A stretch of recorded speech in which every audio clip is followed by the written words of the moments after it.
Então, eu estou aqui em nome do Conselho Federal de Psicologia e nós sugerimos, nós elaboramos uma oficina onde nós estamos trazendo o conceito de gestão integral dos riscos de desastres, da prevenção à recuperação, Diferentemente do que vinha sendo praticado até então, sobre a psicologia das emergências e desastres.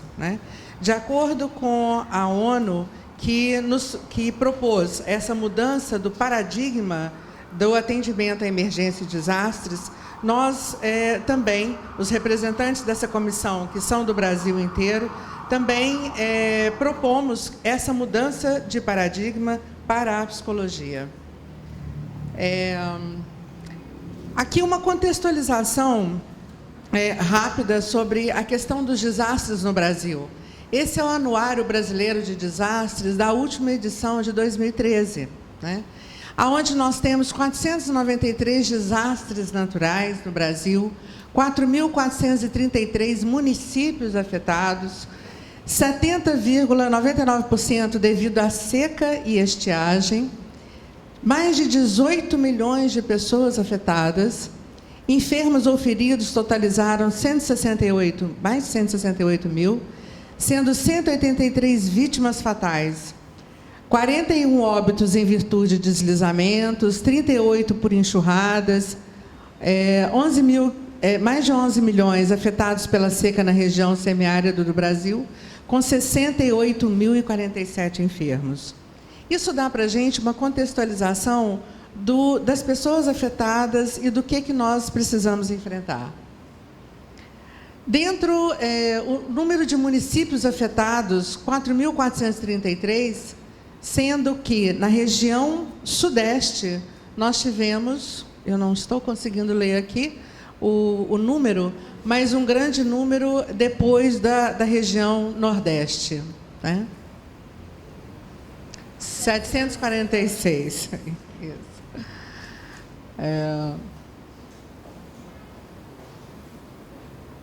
Não está passando? Passou? Então, na região sudeste, a gente pode ver que logo após o nordeste, a região sudeste é aquela que apresenta o maior percentual de desastres no Brasil. Total de afetados por macro-regiões. Depois também do nordeste, com mais de 11 milhões de afetados, nós temos a região sudeste com mais de 3 milhões de afetados. Provavelmente esse número deva ser maior agora, se o estudo fosse feito até 2015.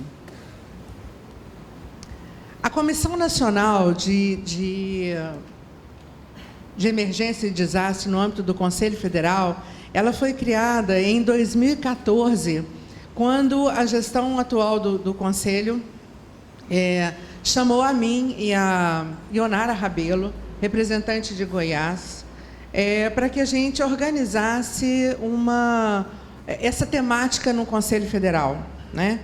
E nós achamos, então, que não poderíamos fazer isso sem a presença de representantes do Brasil inteiro, porque senão a gente não estaria realmente representando todas as regiões do Brasil. E aí, então, nós chamamos algumas pessoas para que compusessem conosco essa comissão. Do Nordeste, a Conceição Pereira, de Pernambuco, do Centro-Oeste, a Débora da Silva Noal, do Distrito Federal, o Sudeste, a Maria Helena Franco, de São Paulo, o Norte, José Mário Brito, do Pará, e do Sul, a Roberta Borghetti Alves, do Rio Grande do Sul.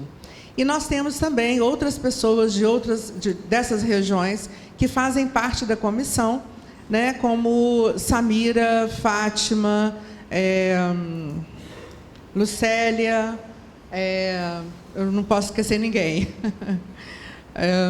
E algumas outras pessoas de São Paulo também, do Norte, o Bindé do Norte, a Ângela Coelho, enfim, várias outras pessoas que fazem parte também da comissão. Se alguém quiser fazer alguma comunicação com a gente via e-mails, eu peço que, por favor, façam através da Gerência de Relações Institucionais, para que a gente possa localizar no mesmo local todas as nossas comunicações. Passa, por favor. Isso. No âmbito do CFP, quais foram as ações até hoje que foram feitas? Em 2006, nós tivemos o primeiro seminário de Psicologia nas Emergências e Desastres. Em 2011, o segundo seminário. Em 2013, houve uma nota técnica da atuação do psicólogo em emergências e desastres. E em 2014, na verdade, a Comissão Nacional das Emergências e Desastres. Essa nota técnica é um documento público que está acessível no Conselho Federal, tá? No site do Conselho. Então, nós estamos trazendo essa mudança de paradigma, né? Quer dizer, que não foi criado por nós, essa é uma mudança que vem sendo discutida a nível internacional e que a ONU traz para nós esse convite, para que a gente possa pensar a emergência e desastre do ponto de vista de uma gestão integral dos riscos de desastres. Isso representa uma atuação na prevenção, na preparação, na mitigação, na resposta e na recuperação. E aí, eu gostaria de saber, quem aqui trabalha com emergência e desastre? Ok? Quem já foi afetado por algum desastre? Ok. Muito bem. Então, nós podemos ter atuação em várias dessas etapas do gerenciamento do desastre. Na parte de prevenção, nós temos o trabalho, por exemplo, de quem trabalha com psicologia social, dentro da Secretaria de Assistência Social, da Secretaria de Saúde. Nós temos a Cruz Vermelha, nós temos ONGs, nós temos outras instituições que também trabalham com prevenção. Quem é, por exemplo, psicólogo que trabalha na escola, pode ter uma ação de prevenção de risco de desastre? Sim, né? Então, tudo isso são ações de prevenção, né, de desastre. Você não precisa estar trabalhando numa Cruz Vermelha, numa ONG, na assistência social, no SUS e tal, para poder falar que trabalha com emergência e desastre. Em todos os âmbitos de atuação do psicólogo, seja na empresa, nós temos empresas que fazem transporte e têm como competência lidar com substâncias perigosas, por exemplo, Petrobras, né? Aí, empresas que trabalham com petróleo, com indústria farmacêutica, etc. Tudo isso são situações onde o psicólogo que trabalha lá, na área de recursos humanos, ou saúde do trabalhador, ou seja, em outra função, pode ter também alguma atuação de prevenção e de emergência e desastre. Na preparação, seriam os planos de contingência, os planos que podem nos preparar para uma atuação nessa situação, porque não é assim, né? Aconteceu, vamos fazer alguma coisa. Não, é antes de acontecer, vamos perceber quais são os riscos que existem e o que a gente precisa fazer para poder gerenciar se ocorrer, né? Mitigação seria eliminar as possibilidades os riscos, ou minimizar, né? Porque retirar totalmente a gente não tem como, mas minimizar esses riscos. Na resposta, o que o psicólogo pode fazer na resposta? E aí, uma situação que a gente precisa falar. Ele precisa minimamente saber o que fazer. Então, se você não sabe o que fazer numa situação de resposta a desastre, não se apresente ao trabalho, né? Porque se você não souber o contexto que você vai trabalhar e o que você tem que fazer, é melhor não ir para não atrapalhar, tá? E isso é uma coisa que vem preocupando muito a nós do Conselho Federal, eu acho que de todas as pessoas que trabalham com emergência e desastre.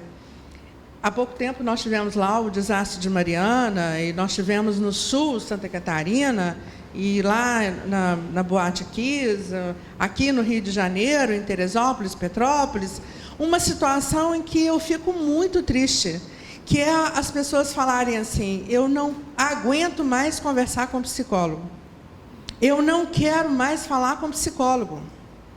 Colocar plaquinha na frente das pousadas assim: não aceitamos conversar com psicólogo, né? Então, assim, que horror!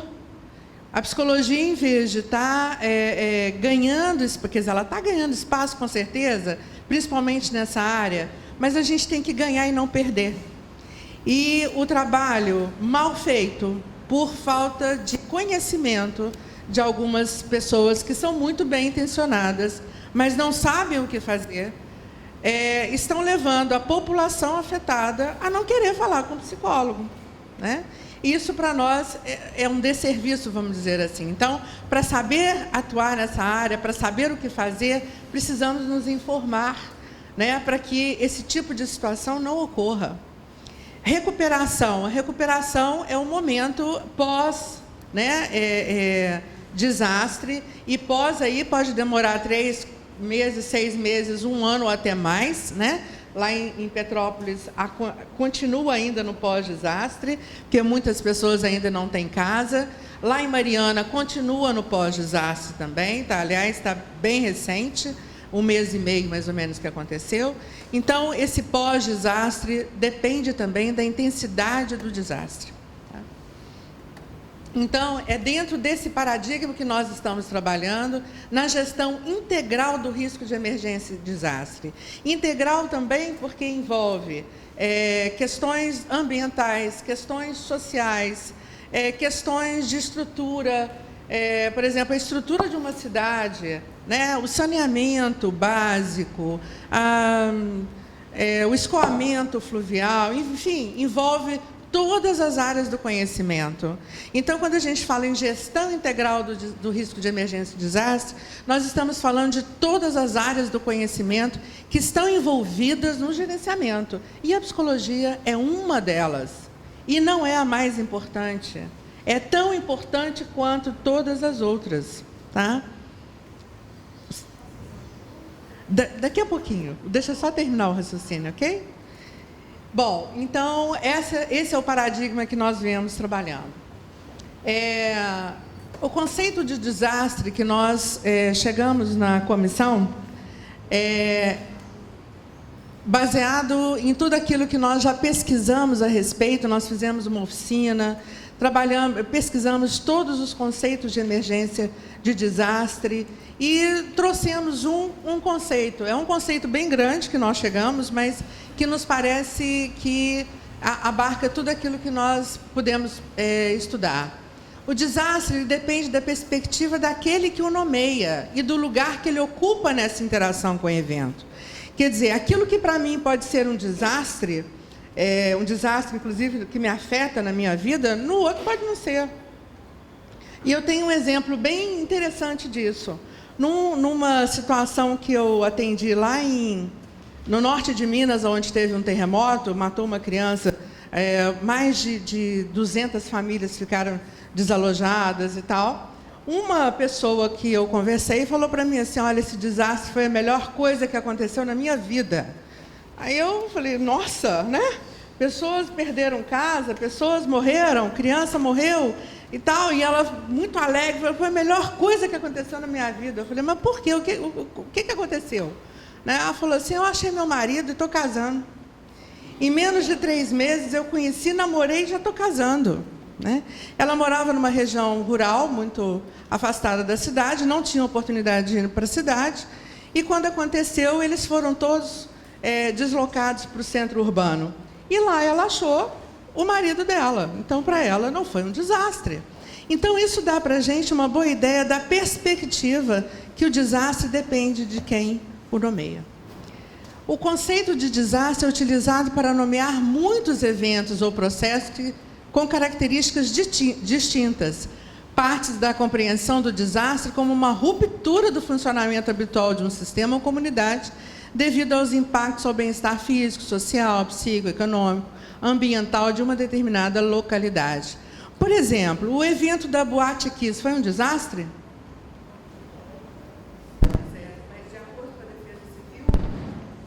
Não foi um desastre. Aquilo foi um evento crítico.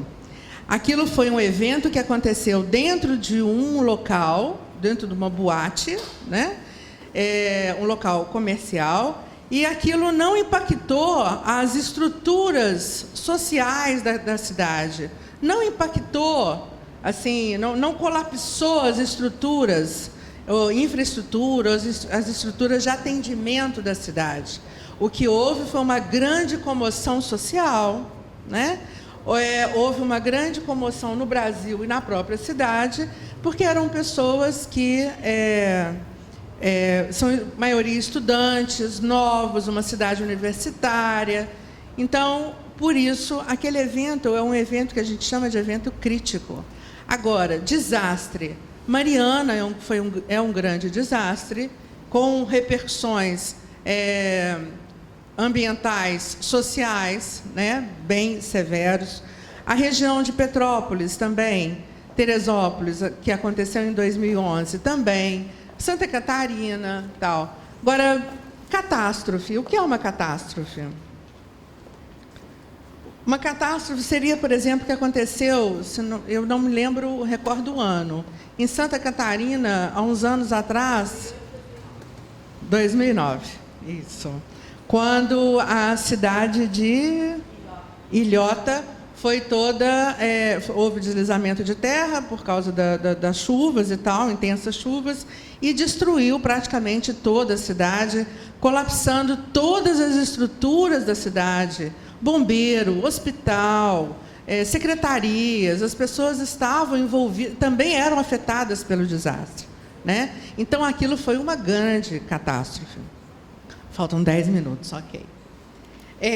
Afeta, então, outra definição, outro aspecto dessa definição, afeta um grande número de pessoas, ocasionando destruição estrutural e ou material significativa e altera a geografia humana, provocando desorganização. Eles podem provocar medo, horror, sensação de potência, confrontação com a destruição, com o caos, com a própria morte ou de outros, bem como a perturbação aguda em crenças, valores e significados. Para que haja um desastre, é necessária a combinação de um conjunto de fatores: a ameaça, a exposição, as condições de vulnerabilidade e insuficiente gestão integral dos riscos. Tá?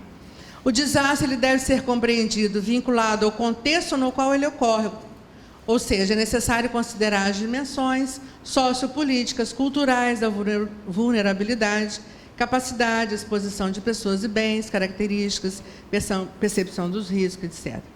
Essa apresentação vai ficar disponível, não é isso? Então, vocês vão poder ter do vídeo. Ok. E aí vocês vão poder ter acesso a esse conceito. Nós tomamos como base aqui, pegamos uma pirâmide dos afetados, tomando como base o IASC, tá? Que é uma entidade internacional que trabalha com desastres, né? O suporte psicossocial.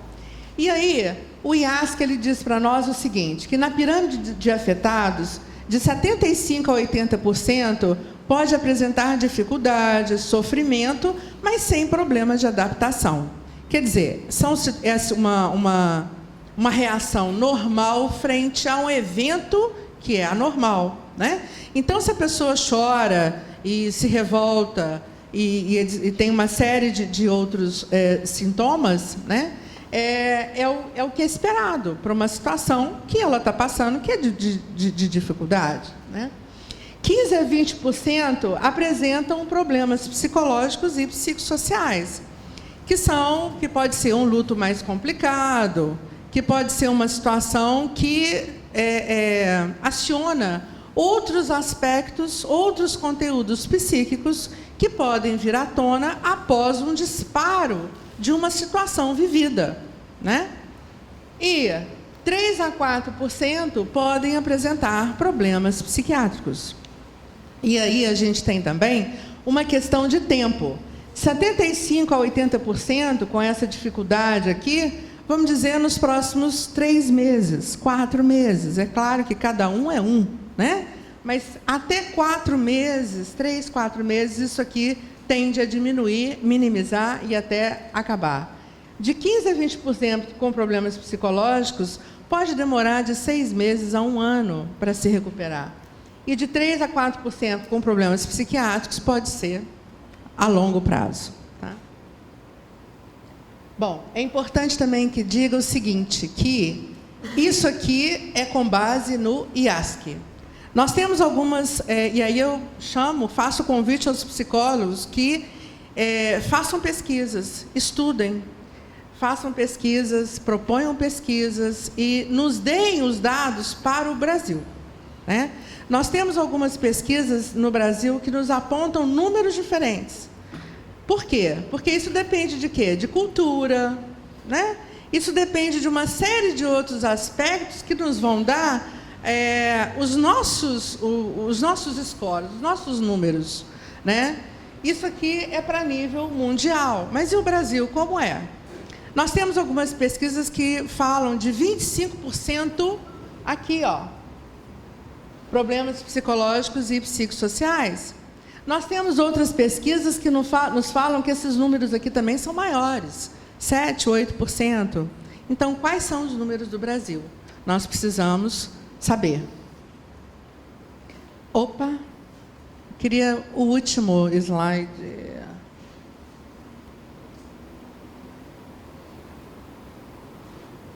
Isso. E aí, então, nós temos aqui a pirâmide de intervenções. E aqui eu estou falando especificamente do psicólogo, né? Perspectiva de cuidado. Na base da pirâmide, nós temos os serviços básicos e segurança. Então, é defesa civil, é bombeiro, é SAMU, né?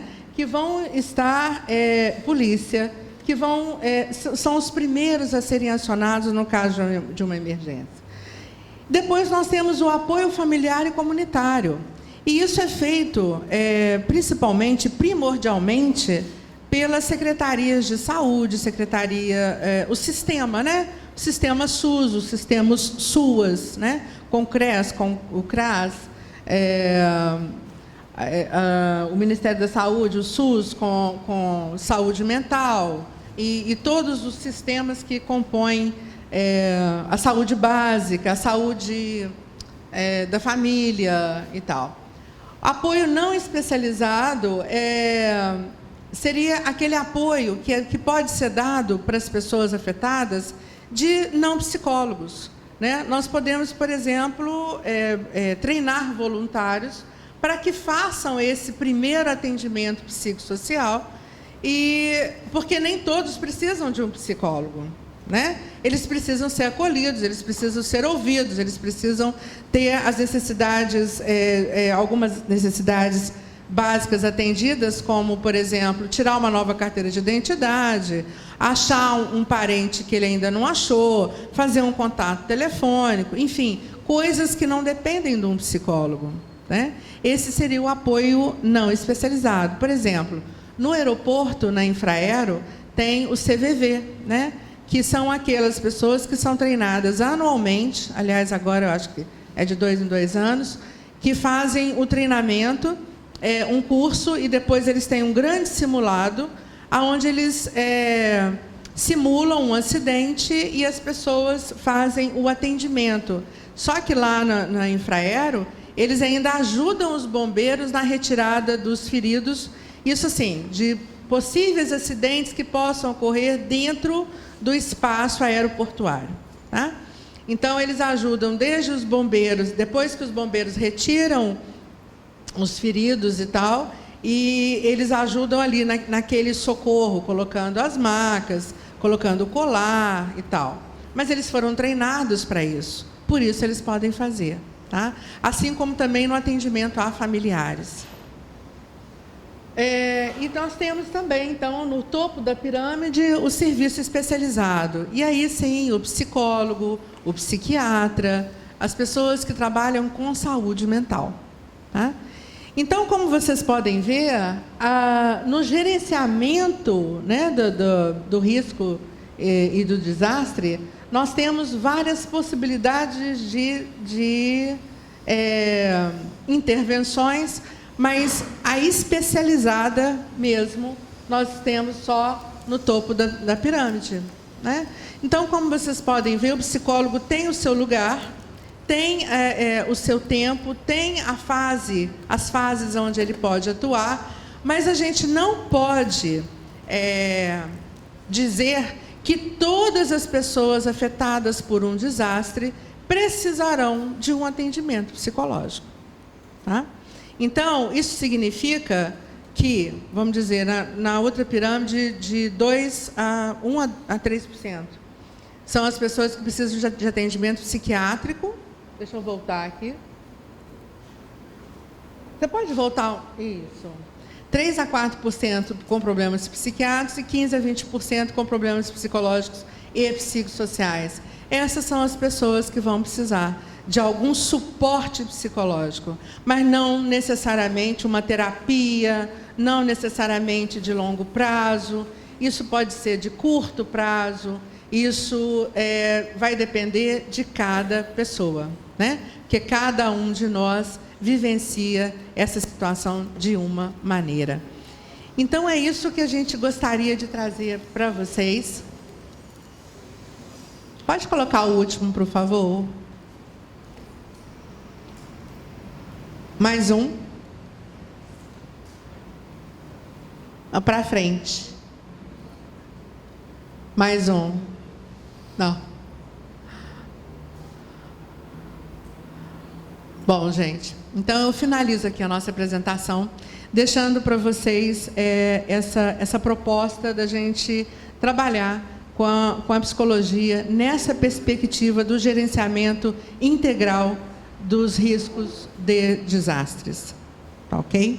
E nós estamos à disposição com os e-mails que nós colocamos a princípio, e estamos aí, é um convite para todos, para que vocês participem desse trabalho, através dos regionais, dos conselhos regionais e até o Conselho Federal. Tá? Muito obrigada.